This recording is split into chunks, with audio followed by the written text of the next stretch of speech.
Steeler Fury. SteelerFury.com. You are listening to the Pittsburgh Steelers Show on the SteelerFury.com podcast. This is your draft extravaganza, folks. I am your host, Will Massasak, a.k.a. Bradshaw Ben around these parts, and also on Twitter, known as Accidental Zen. We have got a great show for you today. We wrap up our pre-draft coverage with a Steelers mock war room where Steel Perch, FC, and I bandy about potential prospects at each slot of the draft, and we make a selection for every pick of the Steelers draft in 2020. It's going to be a good show. Before we get there, I'd like to take a moment to reminisce a little about the draft classes that we have put together here during the 12 previous years that we've done this on the air. Some of them have been very memorable, but for different reasons. One of our better efforts was the 2015 draft, where we started off by picking Marcus Peters, the cornerback from Washington. The Steelers instead picked Bud Dupree. Bud Dupree's had a nice career, especially of late, and got the franchise tag and got paid. But Marcus Peters actually had probably maybe twice as good a career so far in terms of the way they evaluate these things on Pro Football Reference, although he's on his third or fourth team. I've lost track. But Marcus Peters is a pretty good choice for us. Nate Orchard, we picked in round 2. Had a little bit of success. Senquez Golson for the Steelers, never quite made it. Our third pick, Henry Anderson, the defensive lineman from Stanford. He's also been a steady contributor. The Steelers picked Sammy Coates, had a couple of good games, broke his finger, had some problems after that. I think out of the league now. With our fourth pick, we selected Chris Conley, the wide receiver from Georgia. He also been a contributor for Kansas City. Steelers picked Duran Grant, who never made it. We picked at our fifth round pick Mark Glowinski, the offensive lineman from West Virginia, who has also been a steady contributor, I think, for Seattle, if I'm not mistaken. Jesse James was the Steelers pick, done okay for himself as a number 2 tight end. In our sixth round pick, we picked Darryl Roberts from Marshall. He's hanging in there, still on a roster. Steelers picked L.T. Walton, who they just let go this season. Never really amounted to much other than occasional backup duties. Our podcast crew picked in the sixth round, second pick, we picked Carlos Williams, a running back from FSU. Didn't do much. Steelers picked Anthony Chickalo, been a serviceable backup special teams player. For our final pick that year, we picked DeAndres Mount from Louisville. Steelers picked Gerard Holloman. Let's call that a wash. At any rate, I saved the worst for last. Our 2017. To be fair, when it came time for us to pick in the beginning of the round, I believe TJ Watt was not available. So that started a cascade for us that did not end well. We drafted, instead of TJ Watt, Tyus Bowser from Houston. Instead of Juju Smith-Schuster in round 2, we drafted Quincy Wilson from Florida. In round 3, we did score a win by drafting Marcus May, the safety from Florida, who's been a little better than Cam Sutton at this point, who was the Steelers' pick. At the end of 3, we picked tight end Jordan Leggett from Clemson, who's basically done nothing, and James Conner for the Steelers has been their starter, pretty good player for a couple of years, despite the injuries. In round 4, we picked a player you may be familiar with named Ryan Switzer from North Carolina. We all know what he's amounted to in the NFL. Steelers picked Joshua Dobbs. Let's call that just about even. We picked in the next round running back TJ Logan from North Carolina, who didn't really cut it. And Steelers picked Brian Allen, who barely hung on as well. In round 6, we picked Colin Bevins from Northwest Missouri State, who never played in an NFL game. Steelers picked a long snapper, Colin Holba, who also never played in an NFL game. Call that one a wash. And in round 7, we selected tight end Robert Tonyan from Indiana State, and the Steelers picked Keon Adams. Tonyan actually has been coming on as of late, and maybe a little bit more in the plans with Green Bay this year. But that's our 2017 Steeler Fury podcast draft. Hopefully this year will go a little bit better than that. Without further ado, let's go to the most exciting team in off-season draft sports, our team here at Steeler Fury, as we hash it out for the Steelers' 2020 draft picks. Gentlemen, and I use that term loosely, It's time. We can stall no longer. It's time for the Steelers mock war room. Back with F. Perch. This is kind of like one of my favorite things we get to do all year. Just bummed that we don't have many picks to talk about this year, but it'll make up for the next year when we have 10 maybe. So next year's show will be 5 hours long. So as we did last year and maybe the year before that, I'm thinking that we're going to alternate the jobs for each pick. One of us will be the offensive coordinator, one will be the defensive coordinator, and one of us will play Kevin Colbert / Mike Tomlin / Rooney, and we will make the final decision. And the other two will mock him and have to live with it. So I'm thinking, if it's okay with you guys, I'll be Kevin Colbert for the first one. Any preferences for each of you gentlemen for round two? Who would like to be? I'll take offense. Okay, FC, I guess that means you're going to take defense. How's that grab you? Sounds great, man. All right, so nothing is going to be a good job in this draft. I'll tell you right now, because we're all going to suggest 5 players at each slot that are not going to get picked because we're just too many guys. All right, so too many guys, not enough picks. Round 2, pick 49. We start with pick 49 in round 2. I guess you can say our first round draft pick, we were successful. We picked Minka Fitzpatrick, who's a stud. So we don't have to feel too bad about that. But let's start on the offensive side of the ball. You wanted offense, Birch. Tell us about who's available to us. Pick 49 for the Pittsburgh Steelers that you would like to see. How about you tell me who's available? Because I got a bunch of guys I can throw at you, and you're going to tell me no. Okay, well, let me just give you an idea of the last few guys that are gone. And I'm going to give it I have a composite draft board, just to let you guys know. I have a composite draft board from 8 sources, including a whole bunch of, knowledgeable people doing the kind of draft that we do with Steeler Fury. So I feel pretty confident that this is at least close. But we'll give it a little leeway. The names that you might be interested on offense that are gone: Jalen Reagor, Lloyd Cushenberry, Denzel Mims, Cesar Ruiz, and J.K. Dobbins, all gone. Okay, so I'm looking at K.J. Hamler and Jonathan Taylor. Are either of those guys there? Taylor's gone. Hamler is available. Why don't you tell us about him? Well, I mean, to me, I'm just looking at the big picture. What do the Steelers really lack? Splash plays, big-time playmaker. Hamler is lightning in a bottle. You get the ball in his hands. He's great at making people miss. In the return game, he was very, very good there. And if you want somebody just to take the top off of defense, he's your guy there. So when you've got a really good route runner already on the team, and you've got a good slot guy with Juju, now you've got some deep speed. It kind of rounds out the offense. Downside, he's a midget. And how well is he going to hold up to a 17-game NFL schedule that's coming out here pretty soon?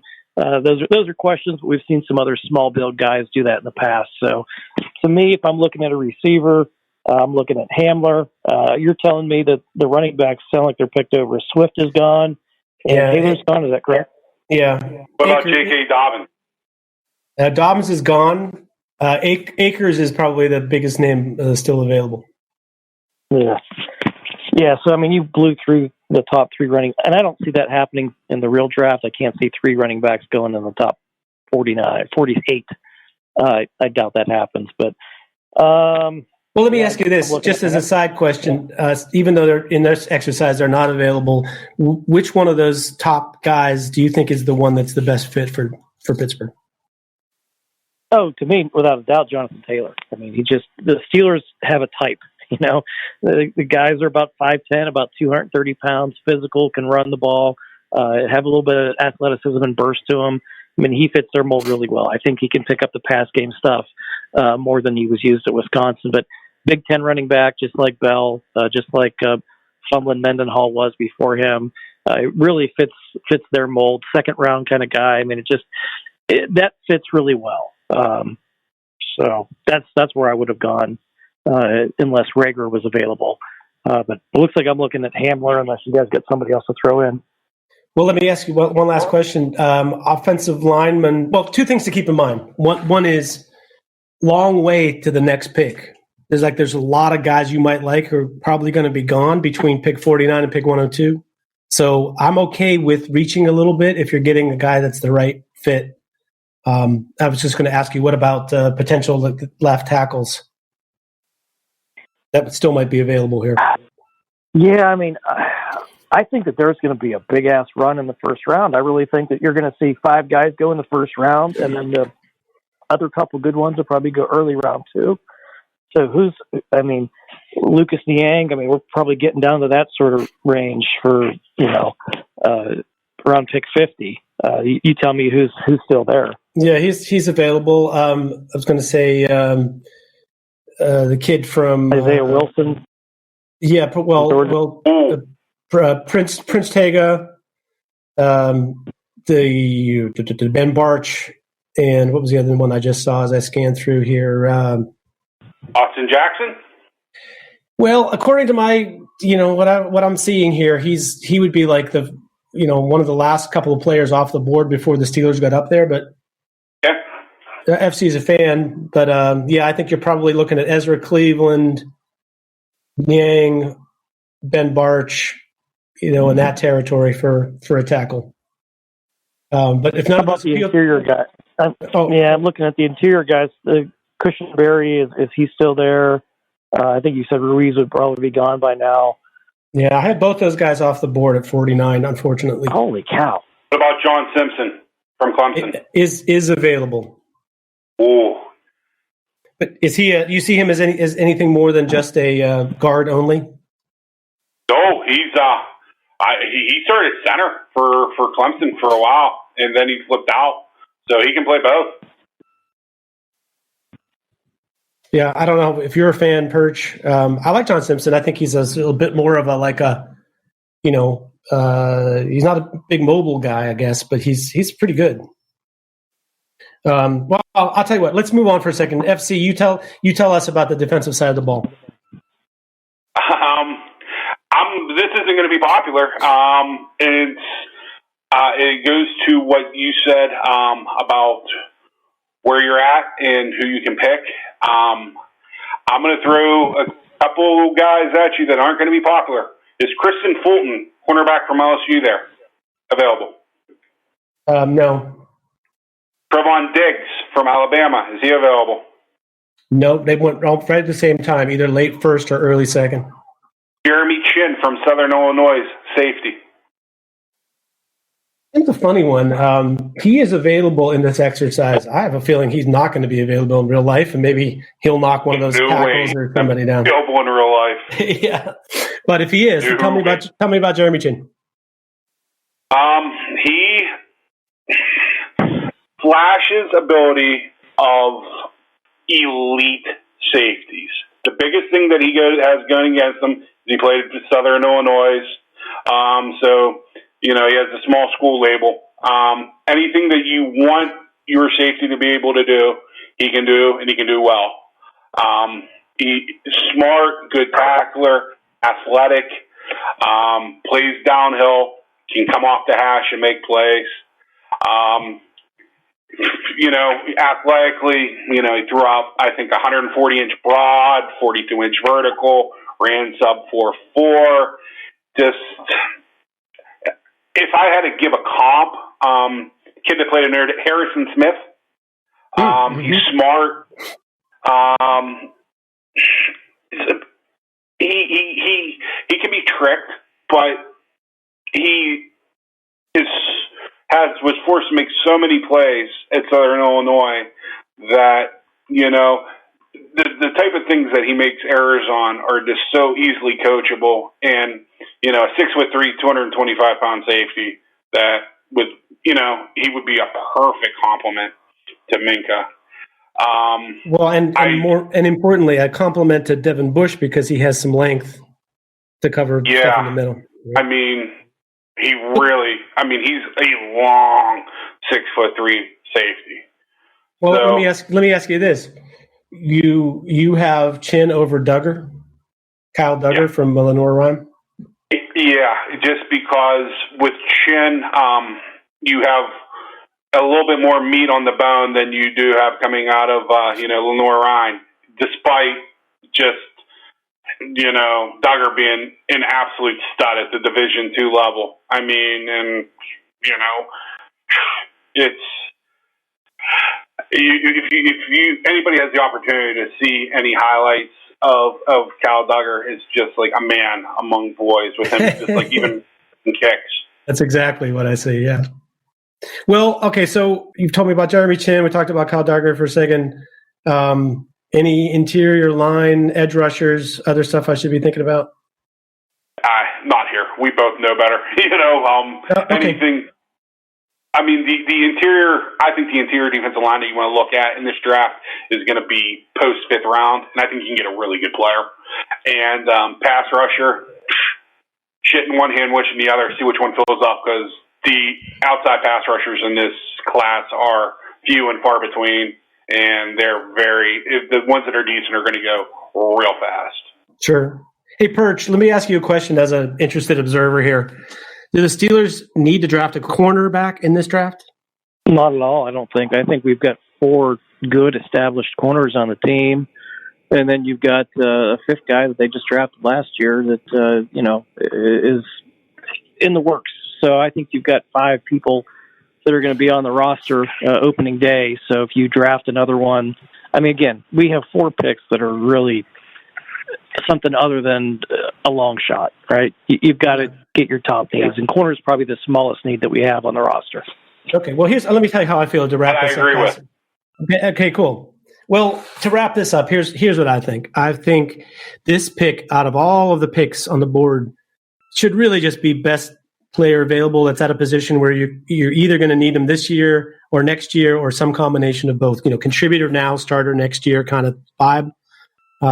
So I'm okay with picking a position that isn't necessarily, the big perceived need. I think that third safety, dime backer, having lost Mark Barron and not knowing what Ulysses Gilbert is really going to offer, is kind of a big deal. The only thing I'll say about that, though, FC, is I feel like there's a lot of guys in this draft that fit that mold. Maybe not as good as Chin, but similar kind of vibe players. I'm worried, Perch, that we're not going to get a left tackle here. I'm hopeful that we think there are some later in the draft, because that to me is my biggest worry right now is what happens to left tackle next year, or if something goes wrong with Villanueva this year. That's where I feel stuck. Well, I think they can stretch another year out of Villanueva, and you already got a backup on the roster that you hope you can develop.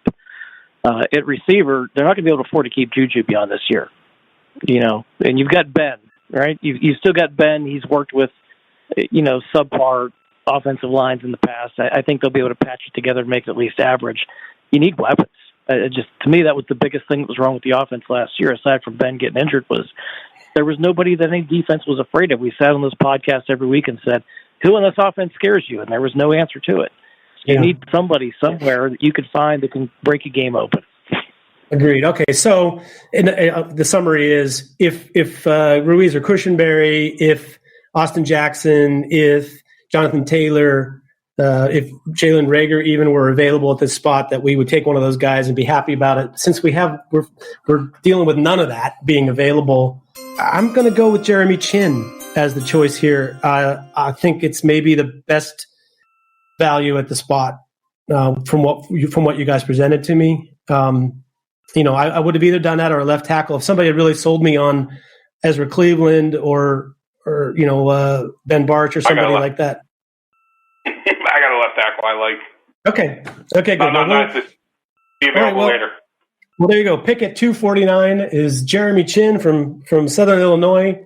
We're going to call him a safety / linebacker, and we're going to be happy that we addressed a little bit of the. I'm going to call him a starter in front of Edmonds by game 4. He could be that too. By the way, incredible outlier athlete, 100th percentile, 99th percentile for his SPARQ score. So that's not always everything, but guy's an athlete and a very smart football player. So we like that. Let's move on to our second pick. Round 3, pick 102. I guess we're going to go to Perch being the GM. FC, you'll be the offensive guy, and I will be the defensive guy. Start with you, FC. Tell us about Pick 102. Who's available on offense? You're going to tell me if he's available, and I'll tell you if you'll tell me if he's available, and I'll let you know if I'm going to take him. First guy, it would be Van Jefferson from the University of Florida. No, he is not available. He went earlier than I thought, 86. What about Sadiq Charles, left tackle, LSU? He is available. All right. I happen to agree with you about the need at left tackle. Is Devin DuVernay from Texas available? He is. Is Chase Claypool from Notre Dame available? He is not. He went. Just after our first pick is what I meant to say. Okay. What about Donovan Peoples-Jones from the University of Michigan? We'll call him available. I have him at 98. Okay. It comes down to two players for me. Donovan Peoples-Jones from the University of Michigan. He's a wide receiver. People say that players fit systems, and a lot of people disagree with me, but I see a lot of older type Steeler wide receiver with Donovan Peoples-Jones. The biggest problem Donovan Peoples-Jones had at the University of Michigan was Shea Patterson was a coward and sucked. I think that when push comes to shove, Donovan Peoples-Jones could be as good as some of the bigger name wide receivers in this draft. Probably the biggest issue that he has is problems with release, getting off the line of scrimmage. And he seems to be a guy that might build speed as he runs. He's a good route runner, good hands, good after the catch, good blocker. So that would be my first guy that I would like. The second guy I would like to take would be Sadiq Charles, who has started from the day that he walked into LSU. Mostly started at left tackle, 22 career starts at left tackle, I believe 2 starts at right tackle, and 1 start at right guard. He was suspended a total of 5 games at LSU. One incident was over a fight. The other one was over an academic issue. The things that he has going for him is he might be the best left tackle and pass blocking left tackle in this year's draft. I've watched a ton of SEC football. I've watched a ton of overall college football, and I think he is a better left tackle than Isaiah Wilson is from the University of Georgia, which a lot of people will tell me I'm absolutely nuts for. I would take him in front of probably every left tackle in this draft just based upon being a left tackle. I'm not a big fan. Obviously, I think that Willis is going to bust. I'm not the biggest Andrew Thomas fan. I've watched McKee Becton get beat like a drum. I mean, just because you're great in your boxer shorts and the tank top doesn't mean you can play the game. And I think Sadiq Charles is probably going to end up being the most reliable, solid left tackle in this draft. That would be my second option. Donovan Peoples-Jones, wide receiver from University of Michigan, would be my first. Sadiq Charles, left tackle, LSU, would be my second option. What about Duvernay? You mentioned briefly, but then kind of backed off of him. I'm looking for some explosive speed on offense. What do you have to say there? He is he's very explosive. He's a smaller guy, and the way he plays the game like Hines Ward. He really does. But how long is he going to hold up? The thing about Donovan Peoples-Jones, he's got a ton of explosiveness. I believe 4.45. I believe 1.52. 10-yard or split. Jumped out of the building, and I just think that he has more of an NFL body. Duvernay, just the way he plays the game, he is very fast, but he is fearless. He's Steve Smith, Hines Ward fearless. That concerns me. Okay, one other name I'll throw at you. Offensive guard from Fresno State, Netanya Muti. Any chance of looking at that? Are you? Can you bring a surgeon, an orthopedic surgeon, with him? Hey man, it's always different injuries. It's not the same thing. It's freak accidents. two ruptured Achilles and a Liz Frank in 4 years. But yeah, he's got him out of the way now. He's ready to go, right? I don't know what it is with Fresno State player offensive linemen, but they are some nasty hombres. He reminds me a lot of Logan Mankins. You want to talk about a blast from the past name, who also actually went to Fresno. Just nasty hombre. I like him, but you're right. B2B's right. He had some weirdo injuries, but whenever he's healthy, he just beats the shit out of people. I wanted to check on running backs, too. Is Zach Moss available? Utah running back. Oh, boy. Ron's got a chubby. He's gone just before. Got it. 92. He's a Steelers type guy, although he also has injury issues to deal with, maybe that are sort of more of the kind that are repeaters than even Muti. Shall I give you a couple of defensive names, or are you still lingering? Yeah, give me some. I don't know if he's my first choice for what the Steelers like in a defensive tackle. Like based on what they've been doing since LeBeau left and Tomlin took more of the reins on the defense, they've been playing more of a penetrating style, one gappers that blow up stuff. And their stated reason for doing that was because they were getting killed by stretch plays from zone blocking schemes, and that their two gap style was just leaving them vulnerable to cutback lanes and so on. Right. So Devon Hamilton from Ohio State is not necessarily a big penetrating type guy, but he's a battler. I think he showed very well in the All-Star game circuit.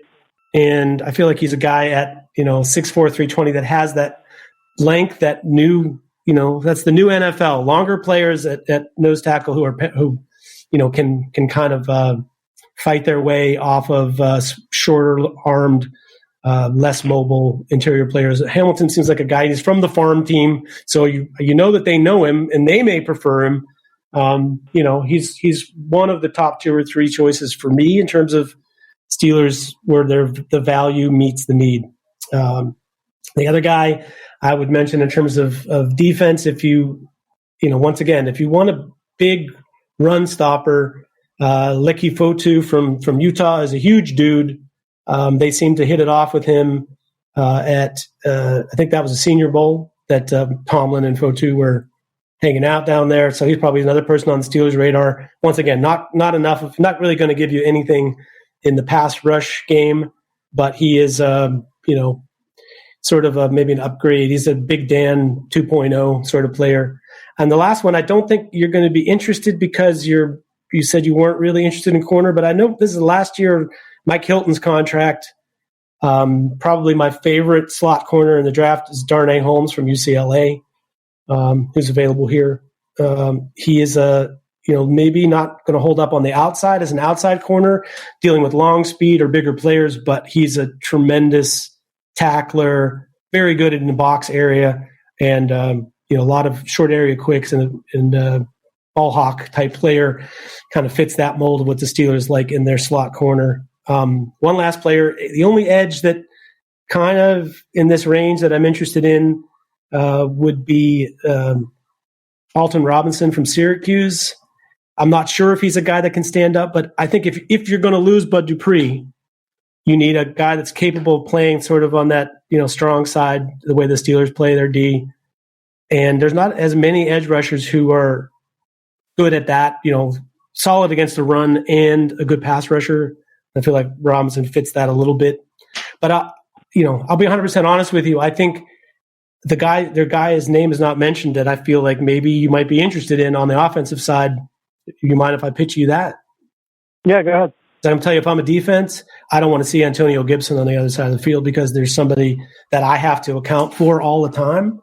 And even if he's not somebody you think is going to be a full-time, heavy load starter at either wide receiver or running back, if you get that guy 100 touches between kick returns and junk play, plays from the slot and a couple running plays, if he gets 100 touches in the year, he's going to score 8, 9, 10 touchdowns. I feel like, he's the guy available with that crazy size speed that you ought to consider. And I guess I'll leave it there. FC, what do you think of Antonio Gibson? And where do you play? I really, really like a lot of things about him. My biggest problem with him is, oh boy, I don't want to get in an argument. That's what we're here for. With the ball in his hands, he doesn't play like the 225-pound guy that he is. He's very fast. As a wide receiver, his route running is real questionable. He's small. Has there ever been a player that just rubbed you and you see things and I don't know what it is, but I'm not buying into the explosiveness. I know that he ran 4.35-ish, and I know that he jumped well. I'm not. I've seen a bunch of Memphis games, and this wasn't ever my guy. So I would. Right. I think I know where we're going with this. No, you have no idea. If I do what I think I'm going to do here, we will have gone through the first two picks. We will have no receiver, no running back, and no offensive lineman. So to me, it just comes down to do you draft for need or do you draft for best available? I think Davon Hamilton is the pick. I think that he is best player available. I think he fits what the Steelers do very well. The Steelers traditionally have won with defense. If you take this pick, you pretty much patch the major two holes that were on the defense, aside from depth. And you hope that Ben coming back on offense is enough to, get you where you need to be. So, second pick or the third round pick, Davon Hamilton, nose tackle, Ohio State is where I'm going to go. Hey, he can also play. He can also play 5. He moved on Olhoffen, and I mean that in the highest regards. Like I said, I think he's a solid pick. Since we're not going to talk about defensive tackles later in the draft, I got a name for you that FC hasn't mentioned yet. That leads me to believe that he doesn't like him. But that would be McTelvin Agim from Arkansas. Arkansas, yeah. Love him. Okay, because to me that guy is, if you want, a replacement for Javon Hargrave that plays like Javon Hargrave and is similar athletically and size, whatever. That's the guy. I mean, he was basically, if Hargrave had been in the SEC, that's what he would look like to me. Since we weren't going to talk about him, I just wanted to mention him to you, Perch. But I think Davon Hamilton's a fine choice, and never going to be 100% happy with anything that happens in this draft. But I want to get his name out there. Let's see. We're going to go to the next Steelers pick. Round 4, pick 124. Which FC 124 gets control over, and that is 4th round pick, slot number 124 for the Pittsburgh Steelers. I guess I get the offense this time. Somehow I got defense on the pick where I had no defensive players, but here we are, and I got him picked. Anyway, let's see. Who do I want to talk about? Let's talk about a running back from Maryland named Anthony McFarland. This might be a little bit high for me, personally, in terms of where he fits in the hierarchy, but I like his style of play. A name that another one, A.J. Dillon. Like, maybe this is the spot where there's this sort of third tier running backs that are not quite sleepers, not like the best of the smaller school guys, but not as good as the big school guys. So I don't know if that, where that really puts you with making your running back rotation better. You know what I mean? Is that really an upgrade from Benny Snell, or is that really an upgrade from James Conner? I don't know. But those two guys are available. The guy I might be able to interest you in is, from the University of Kentucky. And he's this year's version of, Antoine Randall. He was a quarterback. He did some, a lot of running back type plays and played a little wide receiver for them. Sort of like the same sort of thing about Antonio Gibson. I'm not sure he's as polished on anything as he could be, but Lynn Bowden from Kentucky, I think, has some juice. And I feel like this Pittsburgh Steelers set of skill players, I've said this a million times this offseason, is the slowest group of skill position players in the NFL. I mean, maybe Ebron helps that needle a little bit, but the running backs and wide receivers are, even the good ones that they have are not fast, and certainly not scary fast. I don't know if Bowden is scary fast, but I feel like he's at least somebody that could take the ball to the house most of the time. kind of looking through for offensive lineman Solomon Kinley from Georgia. I think there are better options later, but he's a name. Who am I missing here, FC, on the offensive side? Tyler Johnson, wide receiver from Minnesota. Yeah, I just feel like he's a slot. If what you're trying to do is replace Juju, Tyler Johnson, I think is exactly the right guy. If Albert, not, Bonanum from Missouri. Yeah, long gone. That was last pick. He was already close. Darrington Evans. There you go. There's a name. Running back from Appalachian State. They sort of are a running back factory there. They did have an excellent offensive line, which made his job a lot easier. But if you give him a crease, he's a one cut and go runner. He was the fastest running back or second fastest running back testing at the combine behind Jonathan Taylor. Little bit. I know of a person that is on this podcast that is very, very familiar with Appalachian State's offensive line and running back. Isn't that right, Mr. Perch? Didn't they give Penn State quite the scare? Oh, yeah, killed him. He was all over the place. Yeah. So that was a defense. I mean, here's what I'll say about Evans. Evans is definitely a home run hitter, but he's not going to give you a lot of wiggle. He's not going to give you a lot of make guys miss or run over guys, even though he's 210 pounds or whatever, 250, whatever he is, something like that. But you give him a crease, he's gone, and as a kick returner, he's top 5 in the country probably. So I don't know. I'll move on to you, Perch. What's happening with the defensive side? I got a couple edge rushers I like. I mean, I'm already fat and happy. I got my nose tackle. I got my safety. I'm going to go with Alton Robinson, the edge rusher from Syracuse. Profiles similar to maybe like a poor man's Bud Dupree. We don't know if Bud Dupree is going to get locked up long term or not. Even if he does, they could really use a third edge rusher. That's one I would throw out. And the other would be Alex Smith from Charlotte, another edge rusher. Of the two, I prefer Robinson. Just think he's a little bit more physically mature and ready for the position. Highsmith's, played with his hand off the ground, standing up, but played lesser competition. Most of his big stats came against awful competition. So Robinson from Syracuse is the one I would throw out. Hey, just quickly, what do you think of Trevis Gibson from Tulsa as an edge rusher? Okay, I don't think he's quite as good as the two I just threw out. Okay.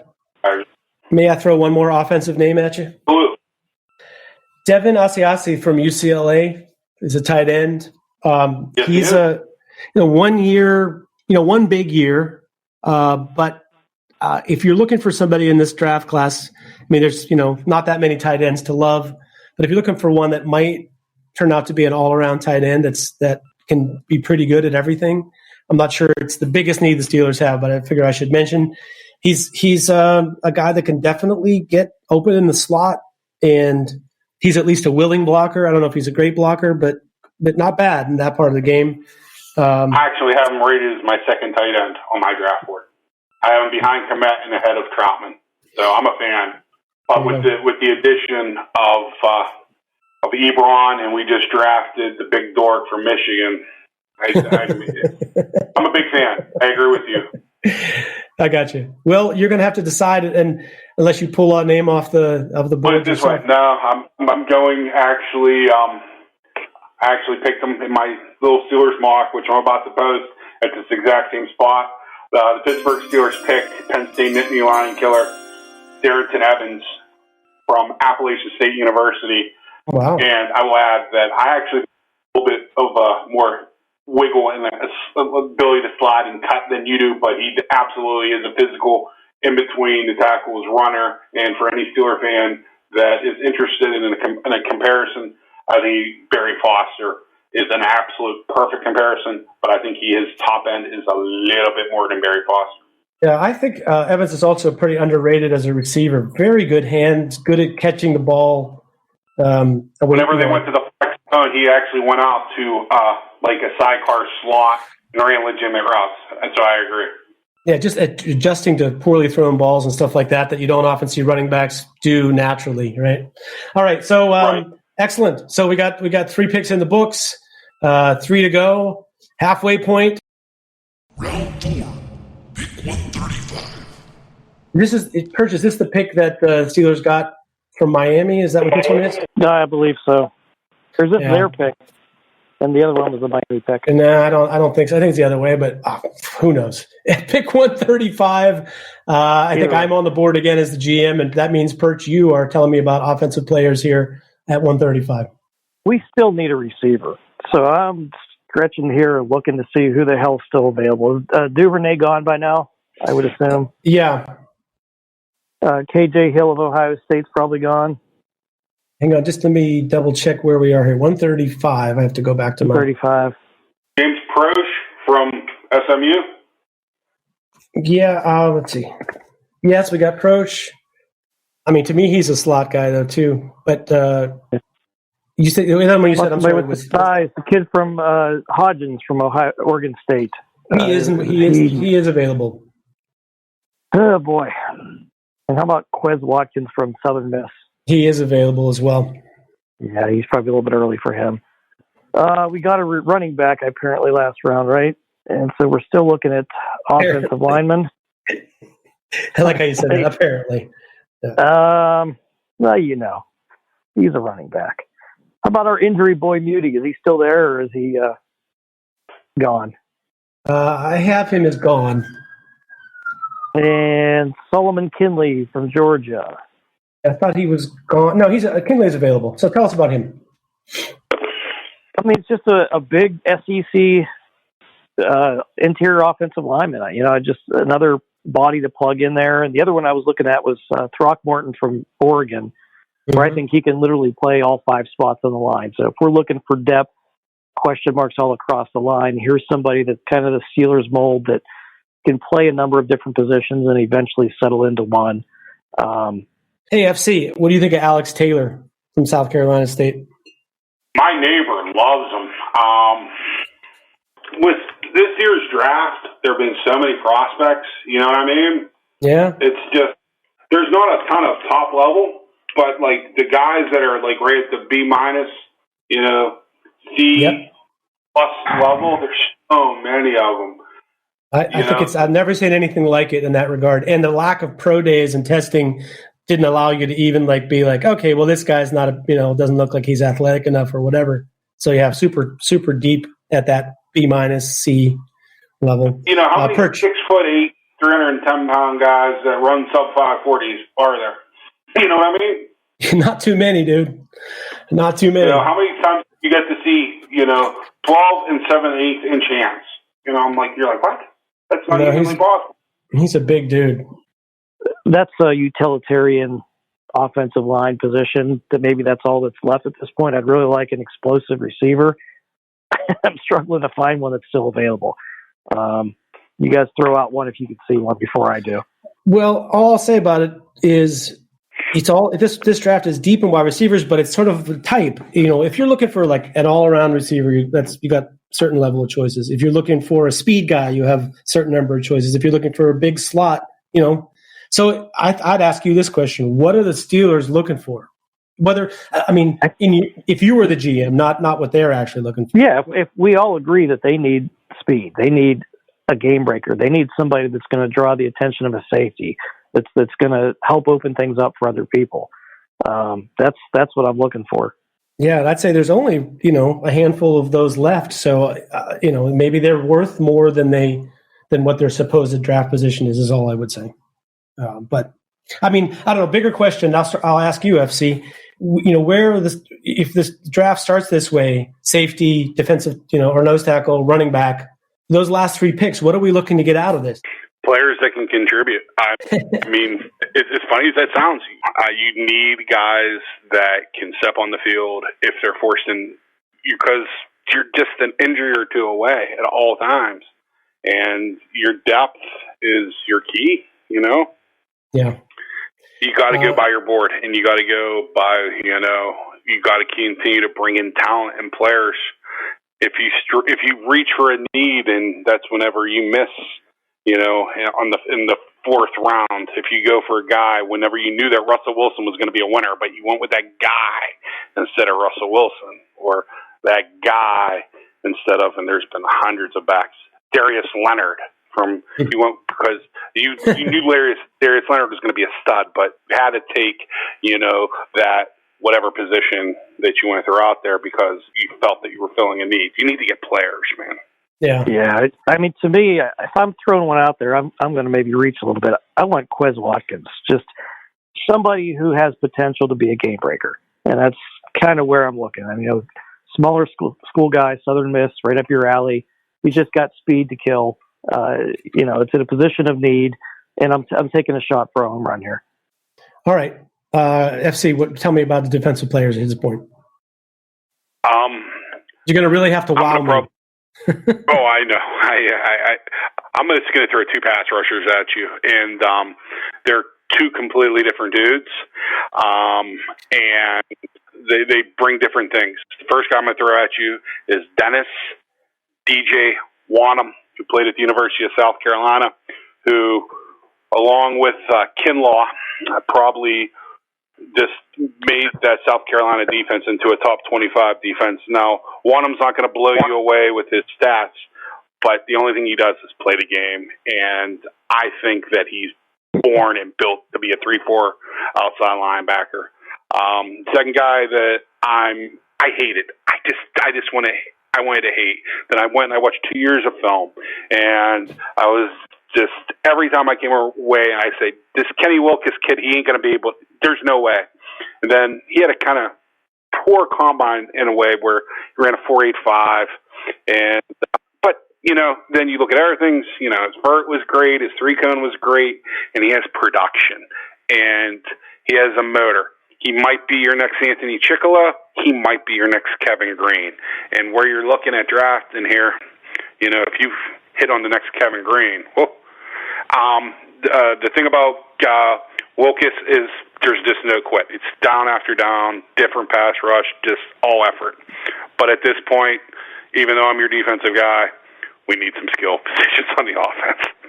Yeah. Well, at this point, right, sitting where we are right now, I have 3 speed wide receivers, guys that I think could line up where James Washington lines up and really require a defense to adjust to it, and they open things up in the middle of the field. Quez Watkins is one of them. The other 2 are Antonio Callaway, who didn't have a good 40 time, but his 10-yard and 20-yard time were elite, as good as anybody that ran at the combine. And then a really small school, like the kid from Albany who I love, Juwan Green, who had 17 touchdowns in FCS level, which is nothing to sneeze at, led FCS. And maybe in my mind is a better overall wide receiver than Quez Watkins. But I love Quez Watkins. I think he's not only a threat to hit a home run anytime, he's a threat to take a slant to the house, but more importantly, he's a tremendous contested catch guy, can go up and get the ball. I think he has a 40-inch vert. So you're talking about a guy that runs sub 4.4, is a big leaper and a big contested catch guy, and would instantly make a big difference in this offense. Even if he's sharing time with other wide receivers, you're still going to get an impact out of him. That's my pick at this slot. But I'm feeling like we're going to have to deal with edge and maybe a left tackle before this draft is up, for me to be totally satisfied. But I agree with you both. It's time to get some speed and not take a chance on whether those players are available or not later, because it's a long way down again to the next pick. So that's our pick. Quez Watkins from Southern Mississippi, wide receiver. And we move on. Round 6. Pick 1. Who's next? Perch, you're the man again. You're the GM for pick 198 in the 6th round. FC, you start with the offensive players here. Wow, this is you're in the 6th round here. So if you're going to shoot, I say shoot big. And I keep on hearing this talk that the Pittsburgh Steelers need a tackle. And everybody talks about this coronavirus. You want to talk about the coronavirus hurting a player? I'm going to give you a player from the Great North named Cotter O'Donnell, who, thanks to torrent files and magical interwebs, I got to see a decent bit of. And he's raw, but he'll make the team. He ain't going to start this year. But in a year, you might have yourself a good starting left tackle. Not even a step down from Villanueva. Exceptional athlete, great foot movement, long, 6'6", 215-pounder, can reset, can move his feet, good run blocker, and really a smart kid.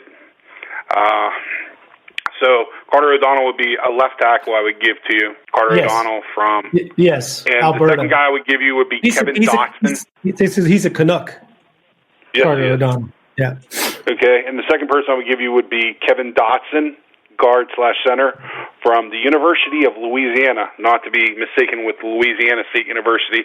They arguably had the best guard-center combination with Hunt. His running mate is expected to be taken probably in the top 4 rounds, and Dotson's supposed to be taken in the middle to the bottom of the 6th round. He's not going to do. He's going to be the type of guy that is going to be your 5th offensive lineman. He isn't going to be nothing special. He's never going to remind you of Alan Stanica. He's never going to remind you of David DeCastro.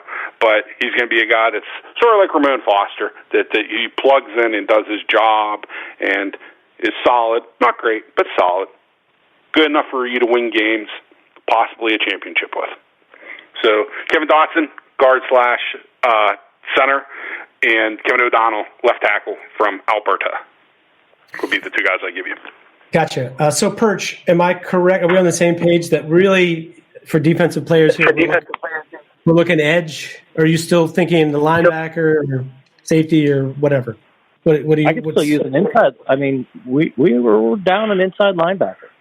I could use an inside linebacker, a special teams guy. We know we like special teams guys in the 6th round. An edge. I think those are the 2 primary positions, and I'm open to anything that's going to help the team at this point, even a punter. Okay, well, first of all, I don't know that we need another safety, but Kenny Robinson from West Virginia, who then played in the XFL and is eligible for the draft. There's a cat that weird. What? Second round pick. Yeah, well, people are talking. Do you want to make an avatar bet with me that he goes in the 1st round? Well, no. Let me just tell you, I personally think he's a 2nd or 3rd round pick, but all the buzz that I hear is that he may not get drafted. That's what I hear. Crazy though, because that's terrific.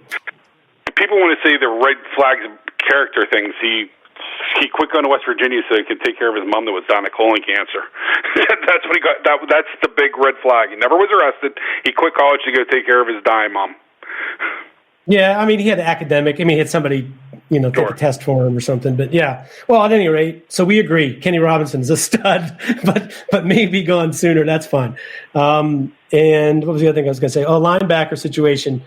I think, there may be. It depends what you're looking for in a linebacker, but we're talking about somebody that can contribute as a inside linebacker depth for the Steelers and is also a good special teamer. I'll give you a name. Sean Bradley from Temple is a guy that filled up the stat sheet. He got a lot of tackles for loss, also good in coverage. He's not the biggest. My hesitation with him is he's like a 6-foot tall guy that you're going to put next to Bush, and neither one of them is going to have the length to really cover tight end in the NFL or a big slot. So that's my concern with him, but he's an excellent special teams player, one of those guys that plays every unit, so on and so forth. In terms of edge rushers, Derek Tuska from North Dakota State, he was one of the only 2 players, I think Travis Gibson was the other, the only 2 players over 240 pounds who had a 7-second 3-cone or faster at the combine, which is crazy. You look at his tape, he's someone like Alex Highsmith that you think is mostly winning on motor, but he seems to be a better athlete than you might have thought. Somebody that I like. Probably my favorite speed edge rusher in this draft, and is somebody that's very productive in college for the last 2 years and has NFL bloodlines, would be Jesse Lemonnier, or is it Lemonier? I don't know.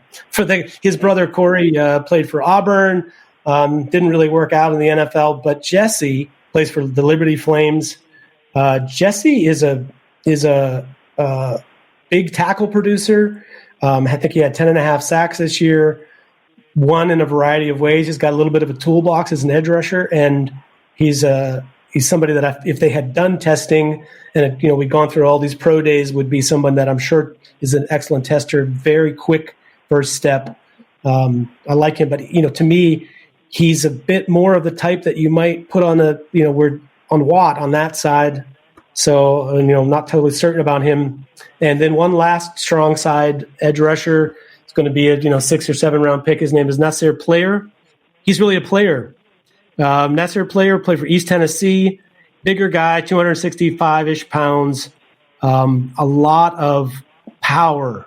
So if you're looking for a guy that's strong against the run, enough power to hold the edge, or maybe knock a guard from Tennessee, whose name I forget right now, completely didn't just knock him on his ass. He flipped him like a somersault backwards. One of the clips that I saw. I think that's what we're down to for edge rushers. You got Willie Gay Jr. gone?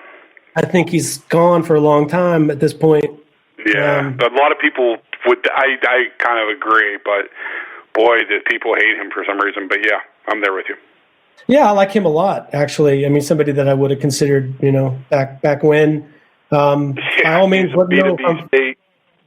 Yeah. I mean, but by all means, let me know if I'm forgetting anybody. No. I was just... Okay, that's kind of what I would say, Perch. If it's really going to come down to it, I would say, is it Lemonnier or Lemonnier? Lemonnier. I believe it's pronounced Lemonnier at Auburn. I'm not 100% positive. Yeah, that's probably because didn't he change it at the draft though to Lemonnois? If I remember, he changed his name, and that's why he started to suck. Can't be trusted. Changed his name exactly. Yep. All right, pick is in. Pittsburgh Steelers select Ben Barch, St. John's, Minnesota. Wow, Former tight end who gained 70 pounds, just like Alejandro Villanueva. 6'6", 310 pounds. Late round offensive line. We love the player. He's going to go in the top 100 picks. I'll bet you an Avatar right now. Absolutely. Top 100? They're talking about him going just after Austin Jackson. Holy shit, that high. So he's not here? No, sir. Sorry. If it were close. All right, well, give me FC's guy from Canada. Oh, Canada. We'll take the Canucks. Carter O'Donnell is the pick. We trust the scout. Hey, since we're going to pick Carter O'Donnell, we're not going to pick this other guy. The one I wanted to mention was Victor Johnson from App State. So speaking of your game against Penn State, I don't know what you think of. You can help me with their pronunciation. Yetur Gross-Matos. Yeah. He absolutely shut him down in this game. He's a left tackle for App State, 4-year starter, 3-year all-conference. That team won 4 championships in a row and 4 bowl games in a row with him as a starting left tackle. Tiny bit undersized. He's a converted tight end. Is only about 285 or 290 right now, but big frame, long arms, 35 and 7/8 inch arms, almost 36-inch arms. He played DJ Wanham, played Alex Highsmith every year, played Yetur Gross-Matos. That's a name to look out for in terms of a late-round developmental guy. Anyway, Carter O'Donnell, is it Manitoba? What school is he from? Do we know? The University of Manitoba. Hey, how about that for B2B? Yes. A really directional state. All right. We can blame Canada if it doesn't work out. And that moves us to our last pick. Round 7, pick 232. I guess FC is the ringmaster, and I get to talk about offensive players. I got a couple names for you. The first is from Rhode Island University, which somehow only won 3 games this year with 3 NFL players on offense. The one that probably impressed me the most is the guy that played left tackle for them. Murphy. I see is going to be an interior lineman. His name is Kyle Murphy. Kyle Murphy is the mentality of a guard. If ever I saw one on tape, he's like he wants to, drive you into the ground and take your soul. Very athletic enough and good enough to play left tackle just a little bit. I think doesn't quite have the length to stick at left tackle, but I feel like would be a plug and play guard at the NFL level. So that's somebody that I definitely want to mention. I'm trying to think of another. I already talked about Victor Johnson is somebody that we're not going to get. Let's see. What are we missing, Perch, on Logan offense? Stenberg from Kentucky, if you're a big fan. If you're not familiar with him, is actually another. No, he's crazy. Probably going to go 5th or 6th, but he led. Did he lead the SEC in personal foul penalties? FC, I think he might have. That was a rumor. That's a thing you like in a guard, He's Richie Incognito. I mean, I hate to say it. Shane Lemieux, another offensive lineman from Oregon, is another very good player that could be falling to the 6th or 7th round. Sure. And I think Solomon Kinley from University of Georgia, another swing center offensive guard. I think that you can get really, really quality players from the 5th, 6th, and 7th round in the interior offensive line and nose tackle, and interior defensive line in this year's draft. I'll give you one more interior lineman then, Perch. This is a little bit off the board, but I got a reason for it. His name is Matthew Burrell. He was recruited by and played for Ohio State.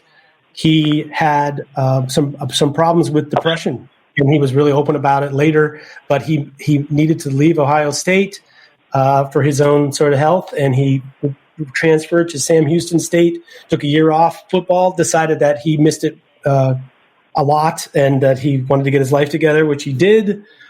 Played for Sam Houston State for 2 years, played left tackle, played guard, and finally sort of found his probably future home at center, where he played a little bit at Ohio State, but mostly played right guard there. Thing about Burrell is he's a rock solid pass protector and has that ability to play center. He was a highly recruited high school player who's just kind of finally come into his own the last couple of years. Seems like a very big personality kind of guy, which, for the offensive line, it's good to have somebody that, to speak up and talk to you. And one last one, Zach Sammartino from Dartmouth, who also played center and guard. So I think you're looking for somebody here that can either be the game day backup at center guard or that can be the future starter at center. Sammartino has not given up a sack. He told me he's never given up a sack in his entire high school and college career. I know he didn't give up one in college. I was shocked about the high school. I said, well, what are you going to do when you give up your first sack? Like, is it going to crush you, because you're going to the NFL. It's probably going to happen.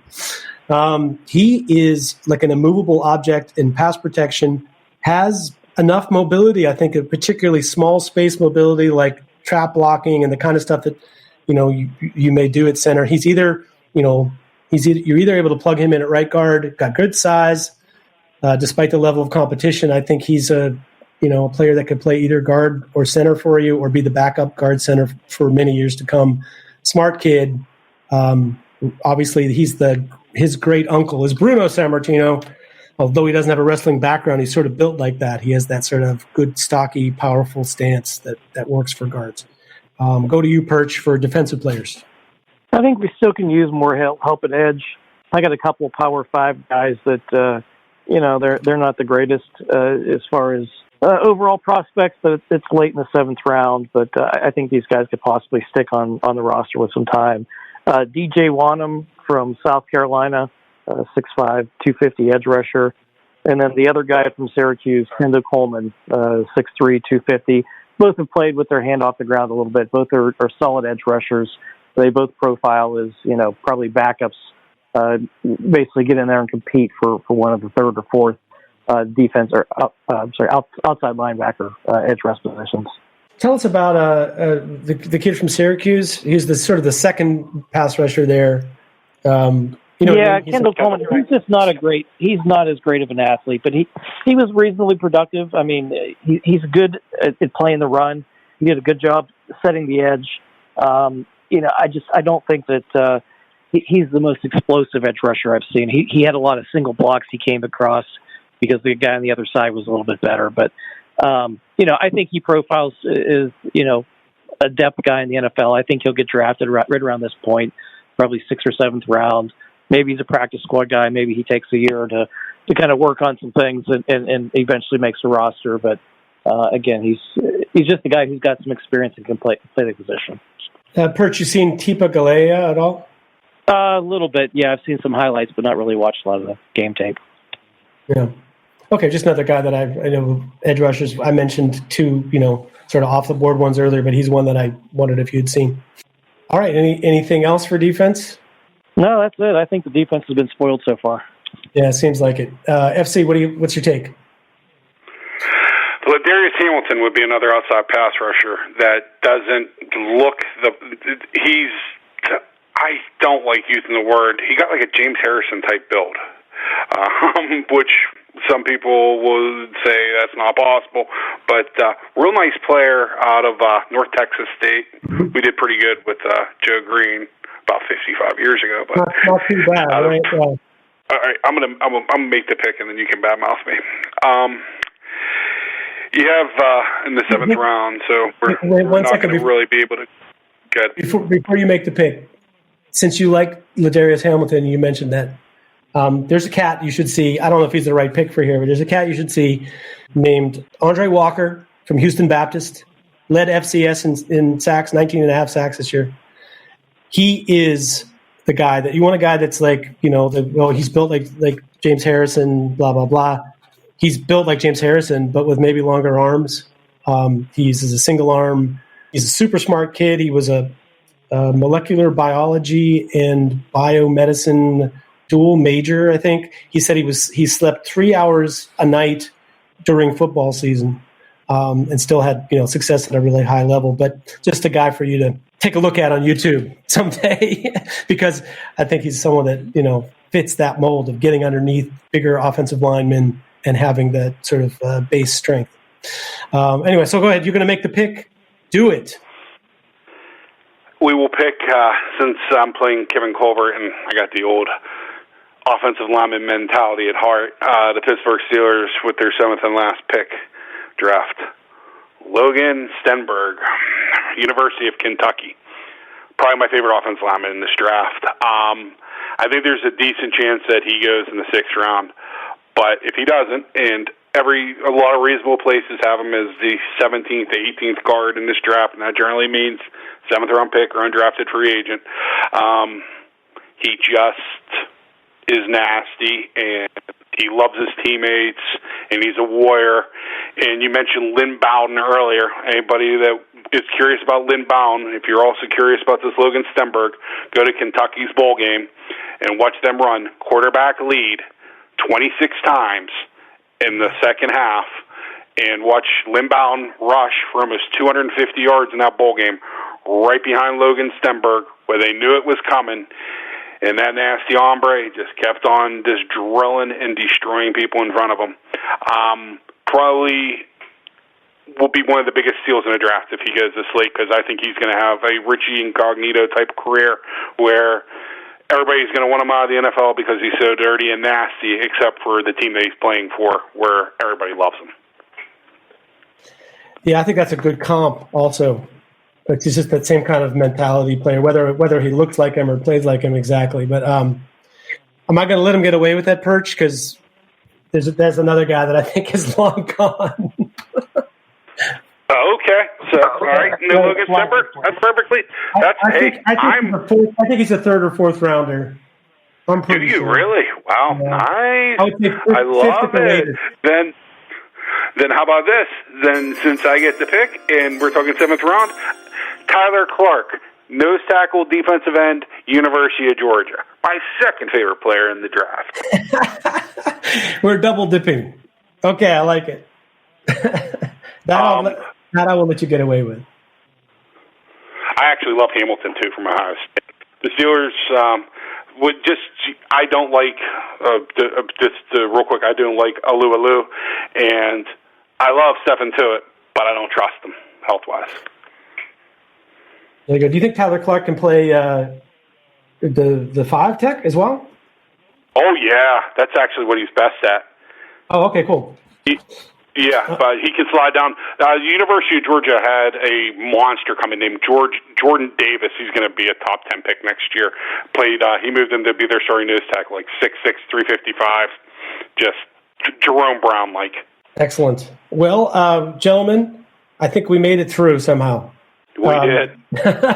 So before I read all the names, Perch, did you feel like we missed? I just feel like with 6 picks, it's damn near impossible to not miss out on something. But are the natives going to be restless that we didn't get us an edge? Of course, and absolutely. And that's what I prefaced this thing at before we started. It's always fun doing these exercises in advance because you see you're going to have something to bitch about come game, come draft time. But again, there's 8 legitimate holes that I have identified and 4 picks that, aren't shots in the dark in the late rounds. You can't fill it all. So I just think that, to me, they've got to do as much as they can to help the offense. And we kind of did the opposite. So sure, because it would seem like it just seems like that's where the volume is. Like, in a way, I feel like, get yourself some kind of future lineman, get some speed at wide receiver and running back, something that upgrades your current core of players. And then the other picks are going to be defense, because it only takes a little hole on defense to cause a lot of problems. But FC, I don't know. What's your take on what we did? Actually, I'm proud of it, to be honest with you. Sure, I would love to get, run into a Martavius Bryant without the pot problem in the 4th round. But, those guys aren't always there, and you never know what's going to happen. You never know how players are going to slip and fall. You never know where players are going to end up. There's, especially with no workouts, like the kid that's coming out of the XFL from West Virginia and played for St. Louis, so the XFL. That a lot of people think Seattle's going to take him in the 1st round. I mean, you have very competent Jay Glazer, type people saying that, we expect that he will not make it past Seattle in the 1st round. And you're like, wow. Wait, who is this? Which prospect was that? I'm sorry. The kid that played safety at the University of West Virginia got dismissed and went on to play. Kenny Robinson. I can't. Yeah, Jay Glazer really believes the Seattle Seahawks are going to take him with their 1st pick in the 1st round. Like 26 I don't think this draft is that great for free safeties, especially for somebody who can play single high. So the value of those guys would be pretty high, I think. But all right. So okay, before we wrap this up, I'm going to ask you both one question, since it's been a while. At what point do you start itching if Grant Delpit starts falling in this draft? Let's say Grant Delpit gets to 35, the safety from LSU. Are you, even though you don't have the assets, are you considering maybe moving up to draft him? I'll start with you, Perch. I'd say 49. If he comes to 49, if he comes to 49, I consider it, but I'm not. I would. At 49, I'm sprint to pick up. Yeah, I worry about the 2 things. I worry about the tackling, because that really, for where he's going to play for you, he's going to either be the last line of defense or he's going to be trying to, make those plays off the edge in the run game a lot. And I worry about that a little bit. And I worry about that, he kind of looked, disinterested isn't the right word, but he looked like he spent the whole year playing thinking he should have come out last year. Right. And that just concerns me. Maybe that's legit for guys to do, but it worried me a little bit about him. And it's a really deep safety class. So he's a good player. And last year at this time we would have thought he was a top 5 pick. Absolutely.